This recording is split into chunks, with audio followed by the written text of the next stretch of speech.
And as he says, you got to be in it to win it. So a massive thank you there. And it is a little bit of a shame that the hobby is seasonal, because things to consider about coming out to your garden, just to check over the winter that everything's still how it should be. I want to apologise to everyone for the lack of content recently. So this is personally what I do, even though I've just disturbed a massive spider there as well. One thing's for sure, certainly inside of this conservatory is a lot warmer than what it is outside. They've all come up to the camera to say hello today, and they all want a bit of food today, but I'm not choosing to. I'm going to give it a bit of a miss today. Like I said, the water temperature is only 8 degrees. Hello everyone, welcome back to another video. James the Koi Whisperer. So to start with, I want to apologise to everyone for the lack of content recently. I'm not going to lie to everyone. I got a bit of the man flu. I got seriously ill for a few days, and after that I did struggle to pick the camera back up to get my head back in the game of making content, something to film for you guys to watch really. Over the summer I filmed quite a lot of stuff on my phone, planning to put out during the winter months.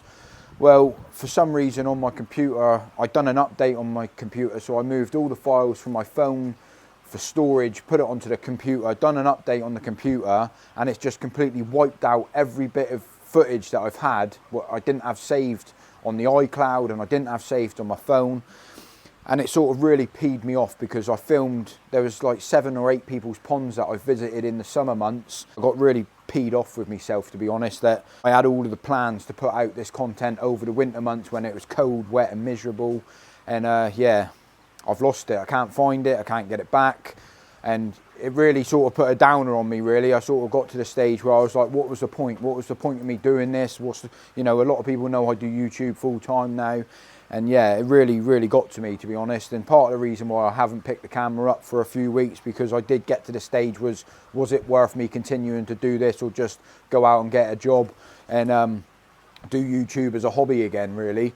But you know, you gotta live and you gotta learn and pick up yourself and just get back on track and think, look, you can't keep thinking about the past, you got to think about the future. So that's all said and done and all out the way. But I'm always been honest on the channel. Part of the reason why I haven't picked the camera up, I sort of shut myself down, and yeah, probably part of the reason why I got myself a little bit ill as well really, with the man flu, whether that's just a bug going around. But all of that said, I'm back on track now. It ain't going to be a whole story about all of that yibbity yabbada. But today I wanted to give everyone an update really, just to let people know how the fish are doing, because obviously it's that time of year where water temperatures got super cold now, coming out where it's all icy every day. I just wanted to let everyone know how the main pond's doing and all of the other ponds and tanks that we got in this Whisperer house. So all of that yibbity yabbada being said, let's just crack on with this video. La barche. But before we get into the update of this video, part of the reason why I have picked up the camera today, I had a phone call from Aquatic Competitions, and they asked if they could sponsor another video today. So part of the reason why I've picked the camera up to inform you guys of today's sponsor of the video. So let me roll the video clip quickly. Aquatic Competitions. And if you don't know what that is, it's a brand new competition page where you can win fantastic prizes from only 99p a ticket. They asked me to tell you about their new Black Friday event. So normally, if you use my discount code, James the Koi Whisperer, you get 2.5% off any of the tickets that you decide to buy on their competition page. Because it's Black Friday event, and I asked them, can you up it a little bit, you actually get 10% off any of your tickets that you decide to purchase. This will run until the 5th of December. After that, it will go back down to the normal rate of 2.5%. But there is some absolutely fantastic prizes up for grabs on this competition pages at the moment. Prizes like this one up here, and there's constantly new prizes being added to the website at all times as well. I had a little bit of that yibbity yabbada on there, but it's definitely worth checking out. So use the discount code James the Koi Whisperer and you'll receive 10% off, but that will only last until the 5th of December. So if you're not in it, then you ain't got no chance of winning. Barsh. Good luck to everyone that has a go. And as he says, you got to be in it to win it.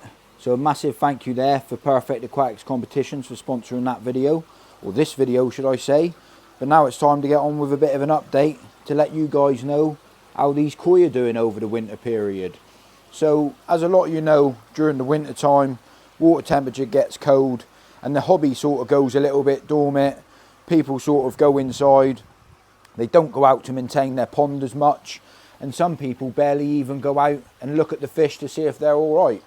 Well, I had a few messages recently where we've had a real sudden change in temperature where people's literally been out in the garden and they've turned off their UV light, they've turned off their pumps, they've turned off their air pumps, and their pond's completely frozen over, and they said, James, all my fish are dead. And really, I just wanted to inform everyone, there's a lot of serious koi hobbyists out there that know, but you can turn your UVs off if you wish to. I don't never see the point. I mean, if you got to replace the bulb, then replace the bulb. I know you're not getting as much sunlight to the pond, so you do save yourself a tiny little bit of electric, but for how little electric that costs to keep running, I would personally recommend to keep everything running as per normal. I mean, a lot of people do cover their ponds over the winter to try to help keep a bit of heat in the pond. That's something you can do if you wish to. It does help, but at the end of the day, you know, it's down to preference. I sort of am a strong believer of just keeping everything running as it is. The only thing I would say is that maintenance on how much food that you're putting into the pond, especially if the water temperature drops below 10 degrees and anything colder than 10 degrees, certainly consider slowing down the amount of food that you're feeding your fish, and certainly consider don't feed them at all. I mean, these fish can go months without food. Sometimes you're better off not to feed your fish at all. Me personally, when the water temperature gets below 10 degrees, I may come out once a week and chuck them a little bit of food now and then. I mean, you can see my fish are more than active. The water temperature is currently at 8 degrees. They're all looking like they would like to eat some food, but the downside about it, depending what type of food that you do feed your fish, I strongly recommend with colder temperatures to only feed a wheat germ pellet. But I mean, it's one of them situations where you can sort of please yourself what you choose to do, what works for you.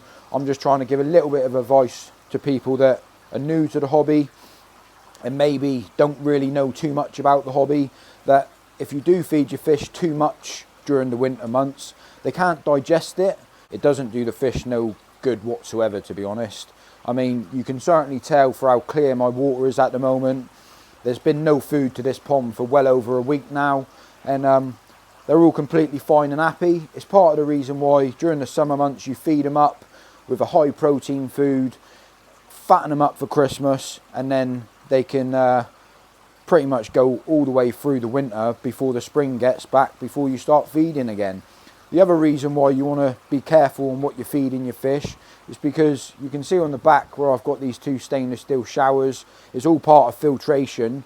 Well, your beneficial bacteria, it dies off during the winter months, especially when the water temperature is cold.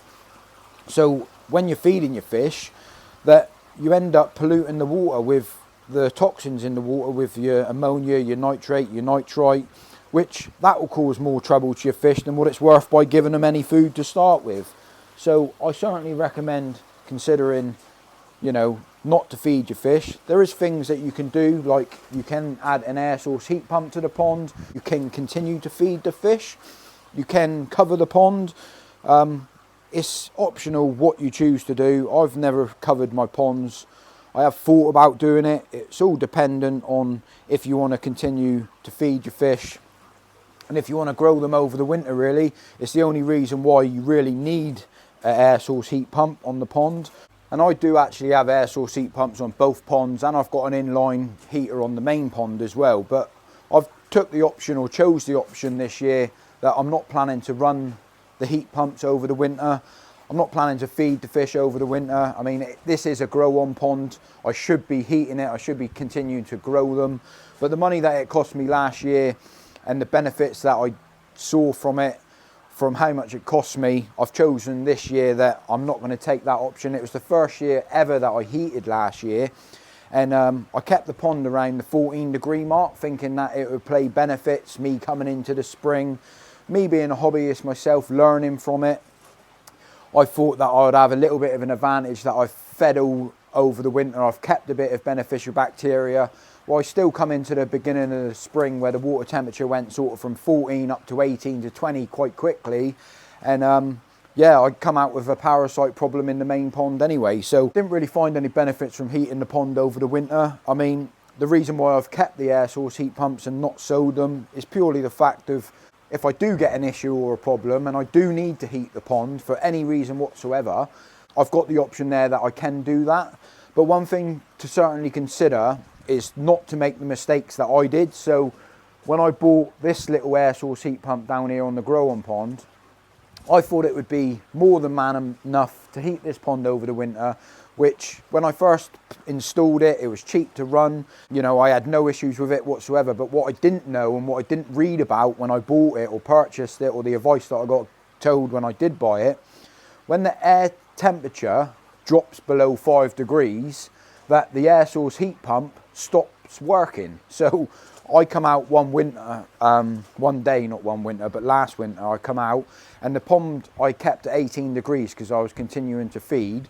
I come out and the thing was like a frozen ice cube, and the water temperature went from 18 degrees to 8 degrees in one night. And that's a massive shock for your fish. I mean, over the time when the fish get cold, they get sort of used to getting cold, if that makes sense. It's a bit like us. If you're inside and it's 21 degrees, a bit like me today, being inside and then coming straight outside where the temperature is only like, well, on the thermometer there, less than 8 degrees out here today. So it's a massive difference in body temperature, and the fish can't just chuck a hoodie on or a coat on.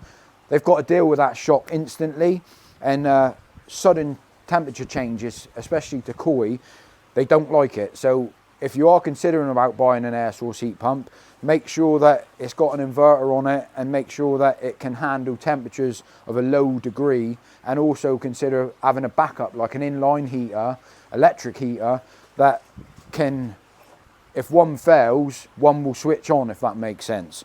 But I only see the point of heating the pond if you are actually planning to continue to feed and continue to grow your fish. What I've learned from the hobby since I've been doing it is that to give your fish the seasons, really. Let them go through the seasons and go from there. One advantage of having a heat pump in the summer months, I know it sounds daft, but you think having a heat pump is to heat in the winter, but if you heat in the summer, you can keep that temperature just above ambient, get the temperature up hotter, and you don't get the daytime and nighttime temperature fluctuations. You can keep it the same temperature all of the time, which will improve your fish growth during the summer months. Sorry if the camera's shaking a bit today, because it is certainly cold out here, but hopefully that makes sense as well. It's a lot of yibbity yabba, I know that much.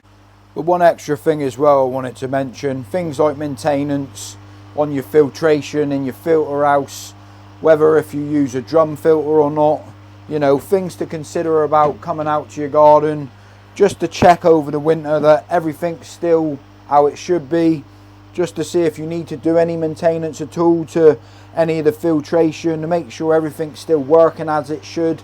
Even if you come out and just check to make sure that the drum filter goes on a bit of a clean, you know, give it a manual clean, because the drum filter itself is not going off as many times as normal, so you can give it a bit of extra maintenance by checking to make sure you've not got any blockages or any crap in the way. Recently I've done a bit of an upgrade on the bio tank in here by adding this extra panel or baffle, and I was waiting for the extra hanging hook kits to put the lotus root media on, which I've got them now. The only thing I need to do, and I don't know if anyone's out there that works with a stainless steel or not, but I'm after some stainless steel bar, so I'm short by 2 pieces. I need to get the measurements, but if anyone does work in the stainless steel game, give us a message on Instagram. I'm willing to pay for it. I just need 2 little bars for the length of there. I'll give you the measurements, but yeah, I'm going to get that done in a future video so I can finish this bio tank completely. And yeah, little things like what I need to do today myself personally. So because I haven't been coming out for the past week where I've been a bit ill, my pH in the pond has dropped down to 6.8, so it means I need to add some of the KH buffer, something that I don't need to add as much over the winter months, but it's something that I certainly do need to add. Little things like adding detox to the pond is something that I continue to do once a week. A bit of the clay as well. I add a bit of the clay every week. One thing I don't advise, don't use no beneficial bacteria during the winter, because the water temperature is so cold, it doesn't develop and grow anyway, so it's pretty much pointless down to a point. So until the spring starts coming again and you start feeding again, it's pretty much no point. But your things like, I still add the clay every week. I do half a dose of that, and I still add a bit of the old, this is something new that I've been using, but the detox, I've still been adding that every week as well, and I'll continue to do that over the winter. I still got to do a bit of an update on this new monitor that I'm using, but I've not given it a full test yet, so part of the reason why I haven't done that yet. But yeah, just really, just when you do come out to the garden, it gives you a bit of a once over, just to check all the fish, to make sure they're all healthy and they're all doing what they want to do. I am considering about upgrading this shower filter as well, really, to the next size up. Something that I am considering, but I'll let you guys know about that. And it's purely the fact of, if I get a bigger shower filter there, or maybe an extra stack, another stack to it, that I can get more media in there, which will allow me to feed even more next spring or next summer.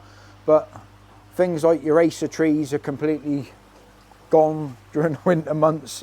Everything sort of goes dormant. But if you can get out in the garden and still do a bit of maintenance to make sure everything's tickety boom, one thing like running your pumps and all of that lot, my advice really on this video is just keep everything running. And I find that it works for me, and I've still got to get some bars to go across in this one as well. But since I added these extra bars, for the people that do know, they are staying up a lot better now. But I think they'll be even better if I get them on the actual kits themselves. But yeah, a bit of maintenance over your drum filter. Check your waste trays to make sure there's no leaves blocked up in it. You've still got to check and keep an eye that when you're feeding your pond over the winter months with a trickle in, that you're not actually adding any chlorine to the system. So for the people that just go dormant and shut off, your fish have got to live outside the whole winter. So, you know, if you do care about your fish and you want to maintain a good pond quality or good water quality, you know, you have got to still come out and maintain your pond and, you know, do little jobs and just keep an eye on your fish, really. So my advice in the video is just do what you do in the summer, but you just don't feed as much, or don't feed anything, but just check to make sure everything's still running right. You know, if you go weeks and weeks without going out and checking to see if your fish are all right, or if you've got the pond covered and you've just wrapped up for winter, and then time you get back to the spring, sometime if there is an issue or a problem, it's too late and you could have spotted it early, and it's just down to neglect. A lot of people in the hobby that really only enjoy this hobby in the summer when it's shining, but this hobby is, you know, 365 days a year, to be honest. You don't have to do as much in the winter, but you certainly have to come out and check. So any filtration that you've got, same as doing a water change, if you shut your pond down during the winter and you don't bother topping up any fresh water until it gets warmer when you start going back to your garden again, because you want it looking nice for the summer, when you have a barbecue and you have friends around, the people to look at your pond, your fish are basically living in dirty water all year. All of the minerals have been washed out of that water. And yeah, I just think, you know, you don't have to do as much, but keep doing something, because there's nothing worse when I see pictures where people send me pictures of all of their fish completely dead or their ponds frozen up. So there is little things that you can do by having an air pump running in your pond. You know, keep the air moving in a certain space to stop the pond freezing up completely, or just keep water movement running. Shower filters certainly do chill down the pond, but it keeps water movement on top of the pond, and it stops the water from freezing, stops pipes from freezing. And then that, you know, if water's moving, it doesn't freeze. Well, it can freeze depending where you live in the world, but in the UK we don't generally get that harsh of a winters where things will freeze completely. But all I'm saying is just keep an eye and keep maintaining your pond, because I hate it when I see pictures of people's ponds where I see it and it's neglect, really, where the reason why all their fish are dead is because they haven't bothered going out and checking to see if something's working or running, or they just turned everything off. And, you know, it's a bit like us. If you've got no air in a pond and it's completely dead still, there's no oxygen in there, you can't breathe, or the fish can't breathe. So it's like us having no oxygen in a room well, when that oxygen runs out, you die. So keep everything running, keep oxygen to the pond, and yeah, just carry on enjoying the hobby and just keep doing a bit of maintenance, just not as much. That's what I'm trying to say. But I'm going to add some clay to the pond because it's certainly cold out here today. Like I said, you don't have to do as much, but you have to do something. But it's getting cold out here. So yeah, I just added half a dose of my clay into that pond. It will completely go all chalky for about 2 or 3 hours, and then it will start clearing up. But I find just by adding the minerals to the pond, in both the ponds that is, I've done this one as well, I find that it just helps. Fish seem to like it. It's something that I've done it all last winter, I do it all this winter, and within a few hours it clears up anyway, but I know that the minerals have been added back to the water column, and yeah, just the way that I roll really. But it's certainly cold out here today, so I want to give everyone a little bit of an update on what's going on inside. One thing's for sure, certainly inside of this conservatory is a lot warmer than what it is outside. One thing that I do advise to anyone that is building a pond, that if you do put a conservatory roof over your pond or build your pond so it's completely enclosed, you can certainly enjoy it a lot more over the colder temperatures. I'm still feeding these fish at the moment on this stuff here from Nutrimare. I've got some stuff in here, but I'm not feeding that at the moment. I've just been feeding them these little snacks really. So there's only 2 fish in here at the moment. I've just spooked them, but there's a Shisui in here and a Kiyitsuri in here as well down there. And this whole system's ran off just a DIY backy shower, nothing else. Sorry about the sun glare. But I am considering whether to move this on or keep it. I'm not really sure. It was my boy's pond, but keeps you interested. The mountain tree pond that I've got here, all of the plants that I had down there, I did get rid of them. I had some mint, some, what else did I add? I had some basil in there.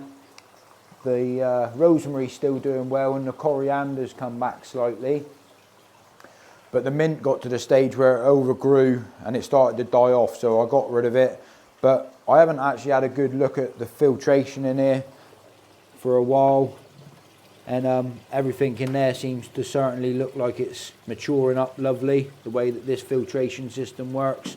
But I'm going to give everyone a bit of an update on that when I actually get to it. And I may end up putting a few extra plants in there. But it is surprising, like all of the peace lilies that I've got there, that they're still in flower, and they've been in there well over 3 months now, I would have said. A good 2 months. Yeah, it's got to be for over 3 months. And they're all still doing fantastic. This top section's grown amazingly as well. But just listening to the sound of the water in the conservatory is certainly nice while you're out here. And you know, seeing the view of my garden, the way I can sit in the conservatory, look out at the ponds, and yeah, enjoy the hobby as well throughout the winter. But because it is cold, everyone sort of wraps up the hobby for the winter months. And it is a little bit of a shame that the hobby is seasonal, because it does die off. You have got your hardcore hobbyists out there, koi hobbyists, that continue to go right through. And I think it's all to do with planning your pond, or how you built your pond, or the way that you've built it. I mean, my advice really, I mean, if I ever move house, one day we eventually will, and I'll do it all over again, and I'll start the project in a bigger premises, have a bigger pond. But the way that I'll build that pond will to coincide that you can sit out and enjoy the fish from, you know, all year. I mean, it's lovely sat in the garden with a garden pond when it's the summertime, but you do miss out on half of the year where, well, over half of the year where you don't really enjoy your pond really. It sort of dies off and you don't really do much with the hobby. So I certainly would consider about building a pond so it's all coincided, all undercover, with enough space where you can have a sofa in there, a bit like a big man cave really, where you can go out there all year. Because I know a lot of people say the koi need natural sunlight, which it does help, but this day and age, there's certain light bulbs that you can use to, you know, to get natural sunlight. Well, it's not natural, but you know what I mean. It does the same type of thing as what natural sun does, and you can control everything bit like having a fish tank, to be honest with you. You can have a fish tank indoors. Talking of fish tanks, I'll give everyone a little bit of an update on the fish tank because I have got to do some maintenance on that today as well. Still like water changes on all of these things. It's all part of this hobby, and if you don't do it, your fish die. So yeah, I've got to do a little bit of maintenance on this fish tank today, give it a bit of a clean, bit of a water change, and check the filtration because I haven't cleaned that for around 6 months. So I'm going to do that, but I have filmed it before, so I'm not going to film that today, but it's a job that I've got to do today. So yeah, that's a bit of an update for everyone that does follow the channel. I want to say a massive thank you to everyone. There's this new thing on YouTube that I don't know if everyone knows how to do it, but something about swiping right and hyping the video. Unless you get these extra hypes, YouTube don't share the video as much anymore. Yibbity yabbada, over and out. Bosh.